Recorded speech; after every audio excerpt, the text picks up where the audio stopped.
Porque ya estamos para compartir lo que debiera haber ya enganchado con los Beatles. Y bueno, me agarró en el Día de los Enamorados, distraída. Graciela, ¿qué tal? Buenos días. Hola, buen día Laura, buen día a toda la audiencia.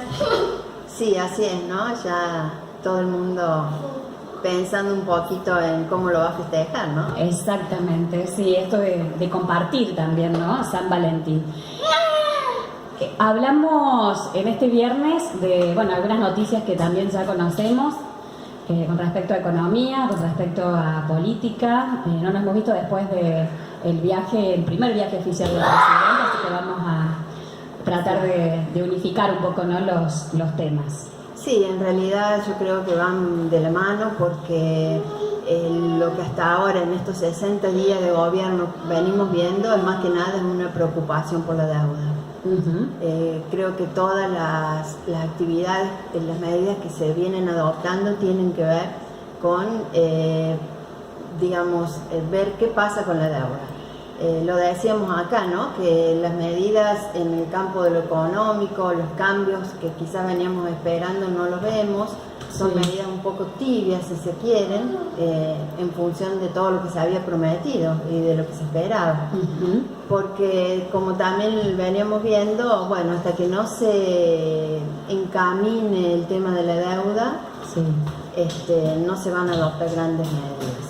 De hecho, no tenemos el presupuesto, que es lo que ordena toda la política, ¿no? Eso me pareció todavía, o sea, no escuchar hablar, y hoy pensaba, ¿no? O sea, cómo se puede gobernar sin tener definido un presupuesto.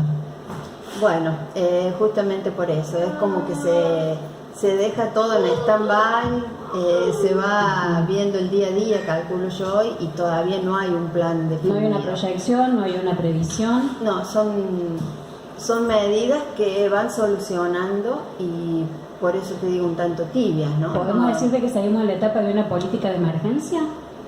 Claro, lo que se adoptó fue esa ley de emergencia y de reactivación económica, como para poder tomar algunas medidas para empezar. Pero hoy la gestión está basada en eso, o sea, en todos los ámbitos donde se han tomado decisiones han sido desde esta óptica. Sí. Bien. Y hemos visto que se han dado algunas mejoras para los sectores más apremiados, nada más. Nada más. Esas mejoras que han tenido que ver con extender los plazos, por ejemplo, en los créditos UVA, o aliviar las tarifas para las pymes, congelar las tarifas de servicios. Ahora ya han anunciado algún que otro crédito para las pymes, como una mejora leve, pero todavía no hay un plan económico, ¿no? Creo que de ahí la emergencia de poder solucionar lo de la deuda. Y así es que creo que se sigue una estrategia que la veo con sentido. Esta estrategia que tiene que ver primero con esa ronda, ese viaje en donde se visitó a los principales acreedores. El presidente habló con los principales líderes europeos, que son los que tienen un interés, ya que ellos tienen un porcentaje determinado de acreedores, bonos nuestros, podríamos decir. Entonces, explicándoles un poco, o sea, usar la diplomacia para lograr una mejora en las negociaciones de la deuda, ¿no? No ir así en frío a enfrentar a nuestros acreedores, explicarles cuál era la situación. Y bueno, después de eso, que aparentemente fue bastante positivo, por lo menos se logró que lo reciban en breve, ¿no? Pudo entrevistarse con los principales líderes, mostraron su apoyo, su interés de colaborar. Por supuesto que estos son negociaciones que también exigen como contrapartida a ceder algo, así que también se les habrá cedido en algo, pero ya se abrió el camino para sentarse a negociar. Esta semana vino también el Fondo Monetario Internacional para revisar nuestras cuentas, porque esto pasa cuando vos recurrís al Fondo Monetario. El Fondo Monetario es como que se hace dueño de tus decisiones económicas con la excusa de que ellos son los acreedores. Estamos en una situación de inferioridad y ahí es donde vemos esa pérdida de soberanía. Esta semana vinieron quienes son los encargados de llevar adelante, digamos, los cobros o nuestra deuda, y están en eso. Bien. El martes creo que llegaron. Pero también muy importante, estuvo el ministro de Economía ante el Congreso explicando, ¿no?, cómo está toda esta situación. ¿Por qué la oposición habla de una contradicción entre el presidente y la exposición que ha hecho el ministro?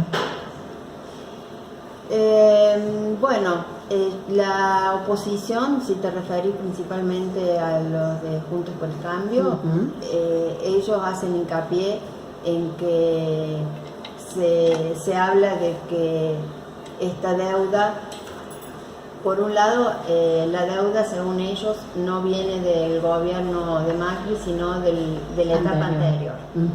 La herencia todavía. Claro.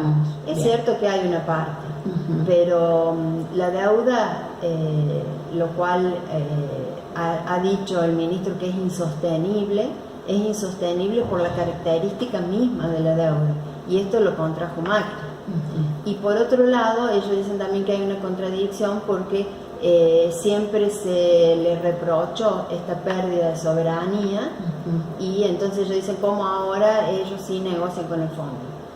La situación es muy distinta, a nosotros no nos queda otra que negociar porque ya estamos endeudados.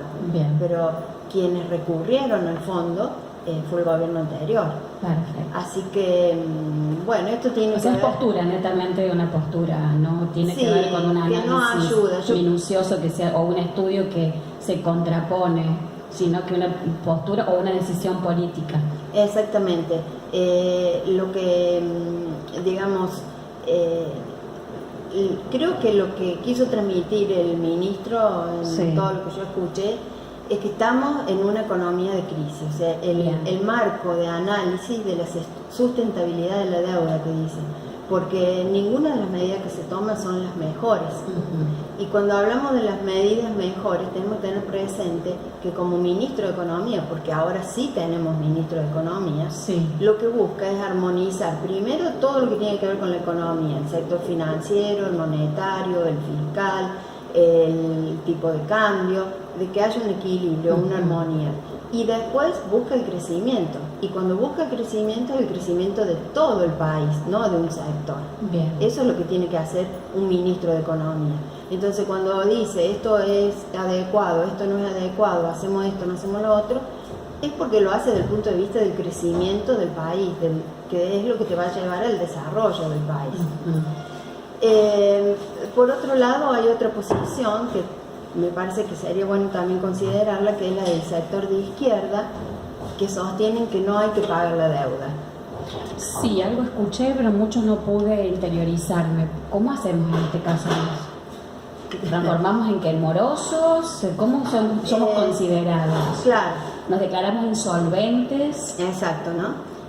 No pagar la deuda trae consecuencias. Claro.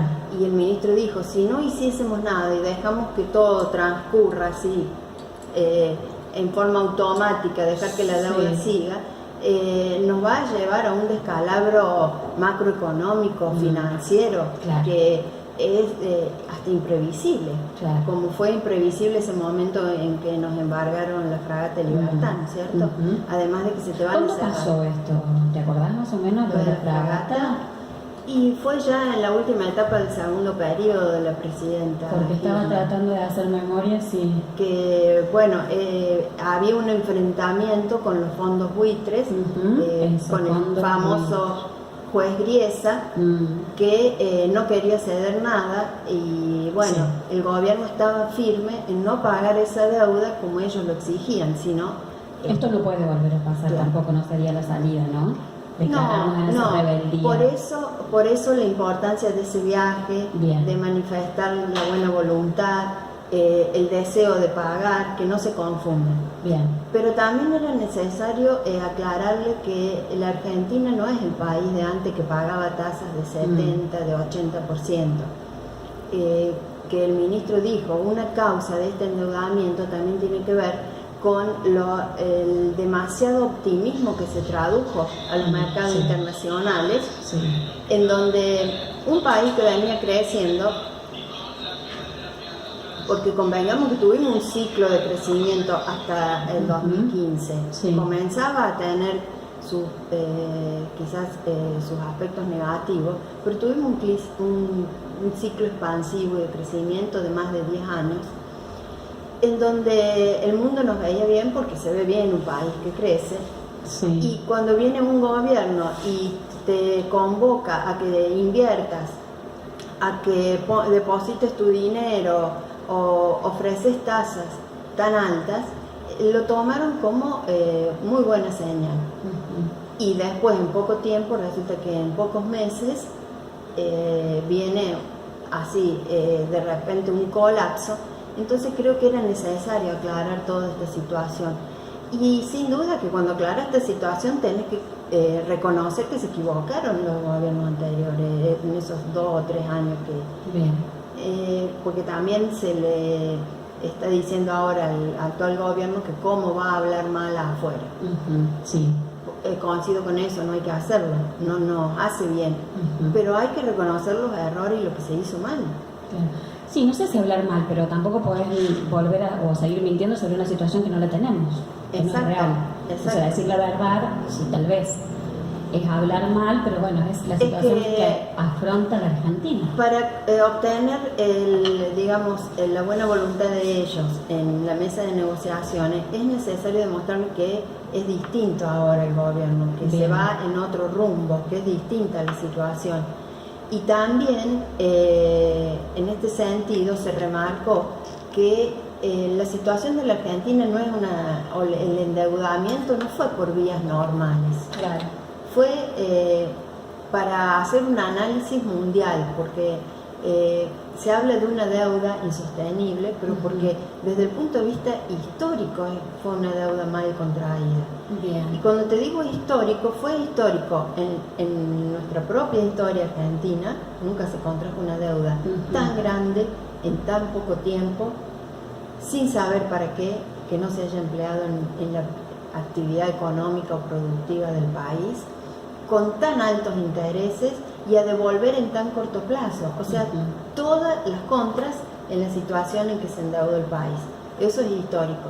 Y también es histórico desde el punto de vista del Fondo Monetario, porque nunca se había dado un préstamo tan grande, casi creo que es un 60%, o no sé si un 25%, no quiero errar en la cifra, pero que un solo país haya sido el destinatario de tanto dinero del Fondo Monetario Internacional. Bien. Y además violando normas del propio Fondo Internacional, como es exigirle el buen uso. Porque si vos querés después recuperar ese préstamo, tenés que ver que se emplee bien para que retorne. Acá no hubo interés en eso. Bien. Entonces, eso también es un reproche que se le hace como para ablandar la situación y como para, digamos, favorecer la posición argentina. Y bueno, y del mismo modo se le dice a los propios bonistas, o sea, quienes en definitiva pusieron el dinero, porque el dinero lo termina poniendo también algún financiero, que si vos ves que en el mundo hay tasas de un 2%, son menores a un 10%, y acá se ofrecen tasas del 60, del 70, del 80, algo está pasando. Entonces es como que ahí hubo ese entusiasmo, ese optimismo, y en ningún momento se exigió quizás una justificación, una garantía en este sentido, ¿no? Claro. Entonces ahora hay un equipo que tiene que afrontar esto y tiene todo en contra, porque dentro de esta situación financiera hay una situación de la economía real que es que no se está produciendo, o sea, no hay un crecimiento. Y de este modo, si bien veníamos con deuda antes del 2015, esa deuda comprometía el 50% de nuestro PBI. En cambio ahora necesitamos un PBI entero para poder pagar esto. Así que si se cumple a rajatabla con el Fondo Monetario Internacional, se corre el riesgo de directamente afectar, pero muy mal, a la población, ¿no es cierto? En todos los índices sociales. Entonces, lo que se aclaró también es que esta deuda se va a pagar, pero de un modo sostenible. Y dijo el ministro, quizás esto genera alguna frustración de parte de los bonistas. Pero ellos yo creo que hacen bien en demostrar que son realistas, que por un lado hay voluntad de pago, hay deseo de pago, pero por otro lado no se va a dejar que padezca los argentinos una deuda que ha sido contraída a espaldas de los argentinos, ¿no? Porque ni siquiera se hizo por el Congreso. Bien. Graciela, con respecto a los números, ya hemos tenido y tenemos un mes de este primer gobierno. Puntos por ahí que he leído de las dos caras de la moneda, digamos, ¿no? Porque yo lo decía, el mejor termómetro que tenemos y los mejores controladores debemos ser cada uno de los argentinos. Más allá de lo que estemos informando o que la prensa también se toma también toma su terreno y su tiempo para informar, ¿no? Un 2,3% de inflación contra consultoras que habían proyectado un 3,5% para enero y que hoy vuelve a aparecer el fantasma de Moreno. Por eso digo de que hay que ver y analizar y en vez de limitarnos a lo que los dicen, digamos, los grandes medios, hacer nuestro propio análisis. Sí. ¿Qué se sintió en enero? Porque bueno, digo el fantasma de Moreno porque hoy se habla de un INDEC que vuelve a ser mentiroso, ¿no? Que oculta datos. Claro, sí. La gente yo veo que está muy confundida, ¿no? Porque por un lado este análisis tan negativo de la situación económica, por otro lado que se ha visto mucho movimiento turístico. Sí. Y bueno, y acá que quienes por allí no han salido están a la espera de mejorar su situación y escuchan que se anuncian y no llegan. Yo creo que lo que hay que tener en cuenta primero es que es una de las situaciones más graves en la historia argentina y esto trae consecuencias, no son palabras que se dicen porque sí. Esto significa que va a haber que esperar para una mejoría. Bien. Va a haber que esperar porque quizás si alguna familia alguna vez o alguien atravesó alguna crisis, digamos, económica en lo personal, vos ves que lo peor no se sufre inmediatamente. Me refiero, en el 2019 veníamos en una dirección que nos llevó a el desempleo, ¿no es cierto?, a la falta de producción, a tener ingresos muy bajos. Eso llevó también a la falta de consumo, es decir, tenemos menos ingresos, entonces consumimos menos, las empresas empiezan a cerrar. Se reitera, y esto nadie lo ha negado, así que debe ser así, 48 empresas por día el último año, 26.000 empresas menos. Entonces, sin duda que eso marcó una gran caída de la actividad económica y en la situación de los ingresos de las familias. Entonces, eso ha sido hace 2 meses. No podemos esperar estar ya bien. ¿Cuándo se siente peor esto? Y se siente este año. Primero que hay que afrontar pagos terribles.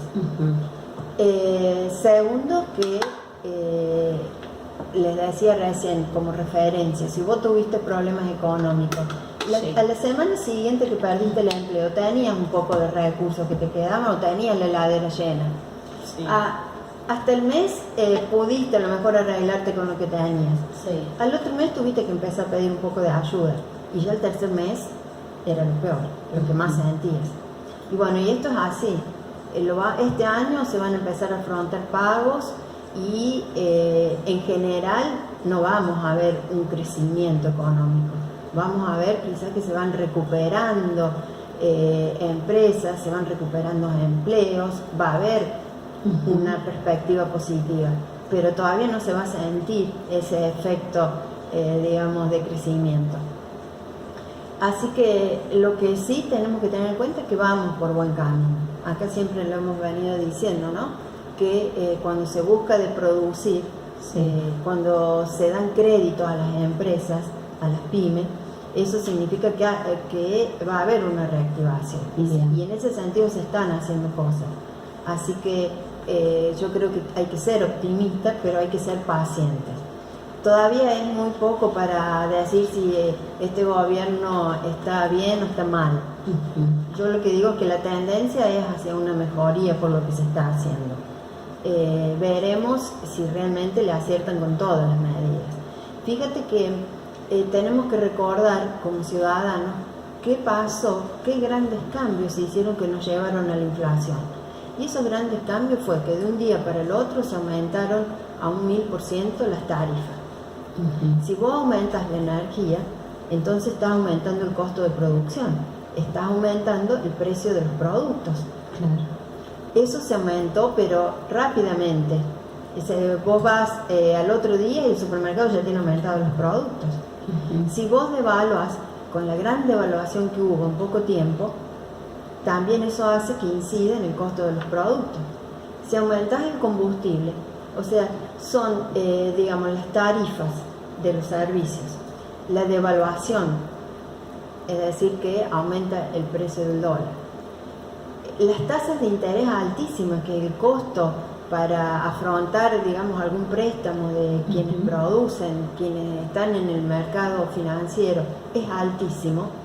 Entonces hace que también encarezca mucho los productos, los bienes, ya sean alimentos, sean indumentaria.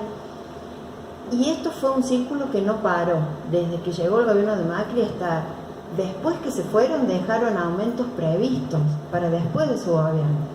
Y esto es inflación al 100%. Entonces, si vos frenas eso, que las tarifas se pudieron congelar, se pretende congelar el dólar, se bajaron las tasas de interés, entonces eso hace que se enfríe la economía y eso hace que de poco se vaya descomprimiendo. Y podamos así, con los créditos, con los congelamientos, digamos, teniendo los precios un poco más congelados, pero para poder controlar el precio, tenés que a su vez tener controladas las tarifas, el dólar y las tasas, porque antes pretendían cuidar los precios, estaban los precios cuidados, pero todos los meses aumentaban las tarifas, todos los meses aumentaba el combustible, se hacían devaluaciones. En el 19 hubo importantes devaluaciones del dólar, entonces era imposible así cuidar un precio, era irrisorio, no tenía sentido. Pero si vos cuidás los precios y detrás de eso hay un control de los factores que te llevan a la inflación, como son las altas tasas de interés, el costo de los servicios, el combustible y el dólar, esos son factores que directamente inciden y en un alto porcentaje en la inflación.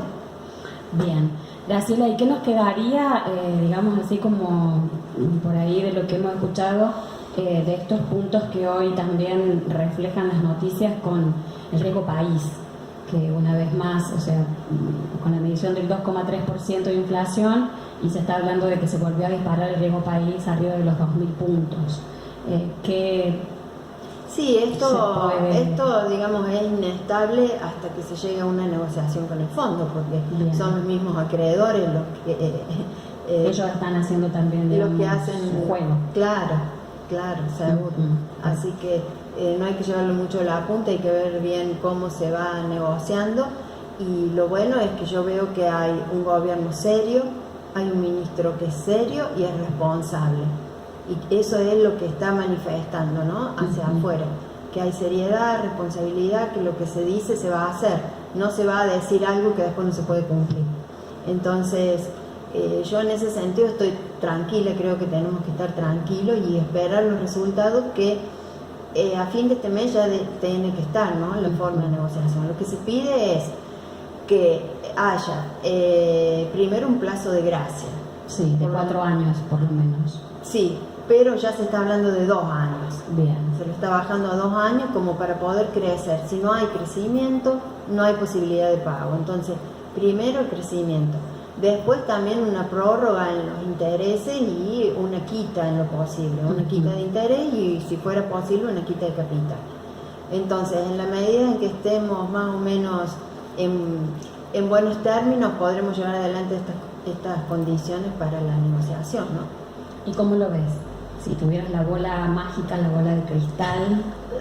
Y yo creo que algo se va a lograr. Algo de lo que se pide se va a lograr. Y bueno, confío también, como todos saben que Argentina es un país que es rico. Ya están esperando la cosecha. Claro. Entonces van a ceder porque saben que tienen con qué cobrar, ¿no? Así que bueno, y fíjate que hay también un interés de parte de todo el mundo, de la región. Por ejemplo, Brasil tuvo que ceder porque es importante nuestro mercado, que ha dejado de consumir productos brasileños. Sí. Entonces, es necesaria la cooperación para que salir adelante en conjunto.